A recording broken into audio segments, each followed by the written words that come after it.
여러분, 칠드런 오브 맨이라는 영화 아시나요? 더 이상 아이가 태어나지 않고 전 세계 대부분이 무정부 상태로 폭동과 테러가 비일비재한 종말의 시대에 대한 영화인데요. 저는 이 영화를 보고 우리의 미래가 심각하게 걱정되더라고요.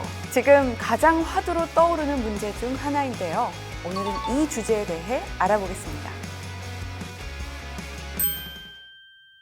여러분, 현재 한국의 합계 출산율이 세계에서 가장 낮다는 사실 알고 계신가요? 지난해 통계청은 23년 3분기 우리나라 합계 출산율이 0.7명으로 역대 최저를 기록했다고 발표했습니다. 합계 출산율이란 한 여성이 가임기에 낳을 것으로 기대되는 평균 출생아 수를 말하는데요. 통계청은 올해 출산율이 0.6명대로 더 줄어들 것으로 전망하고 있었습니다. 미국 뉴욕타임즈에 실린 한 칼럼에는 한국의 인구 감소 현상을 두고 흑사병 창궐로 인구가 급감했던 14세기 유럽에 비유하기도 했습니다.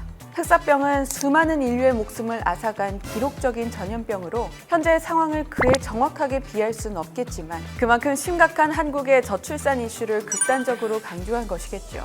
한국의 저출산 이슈가 그 정도로 심각하냐고요? 일부 전문가들에 따르면 한국은 머지않아 국가 소멸의 위기까지 이어질 수 있다고 경고했습니다. 이처럼 현저히 낮은 한국의 출산율에 우리나라뿐만 아니라 전 세계적으로 걱정을 기울이고 있는 상황인데요. 지난해 노벨 경제학상을 수상한 클로디아 골딩 교수 또한 한국의 저출산 문제에 대한 관심과 고민을 드러냈습니다. 골딩 교수는 한국의 저출산 문제를 두고 20세기 후반 한국만큼 빠른 경제 변화를 겪은 나라는 드물 것이라며 한국 사회의 급격한 변화의 결과로 해석하기도 했습니다. 또한 골딩 교수는 한국의 저출산 문제를 해결하기 위해서는 기성세대와 젊은 남성들의 인식 변화가 필요하다고 말했습니다. 육아와 가사에 관련한 부부간 역할 분담에 대한 생각을 바꿔야 한다는 것입니다. 실제 우리나라의 전체 육아휴직자 중 남성 비율은 꾸준히 늘고 있는 추세이긴 하지만 2022년 기준 28.9%에 불과한데요. 남성과 여성의 육아휴직 비율 격차가 여전히 큰 것이 현실입니다. 덴마크, 아이슬란드, 노르웨이, 룩셈부르크 등의 국가에서는 육아휴직자의 45% 이상이 남성이라고 하는데요. 모두 출생률이 높은 나라죠. 정부는 현재 심각한 저출산 이슈 해결을 위해 올해 출산 지원 정책을 확대했습니다. 2024년도 저출산 대응 신규 보완 정책에 쓸 예산으로 총 15조 4천억 원을 편성했다고 발표했는데요. 먼저 아이와의 첫 만남 이용권 200만 원을 지원, 둘째부터는 300만 원으로 인상하여 지급합니다. 부모 급여 또한 0세 아이의 경우 월 70만 원에서 100만 원으로 인상, 1세의 경우 월 35만 원에서 50만 원으로 인상되었습니다. 일과 가정의 양립을 위한 지원제도 또한 확대되었는데요.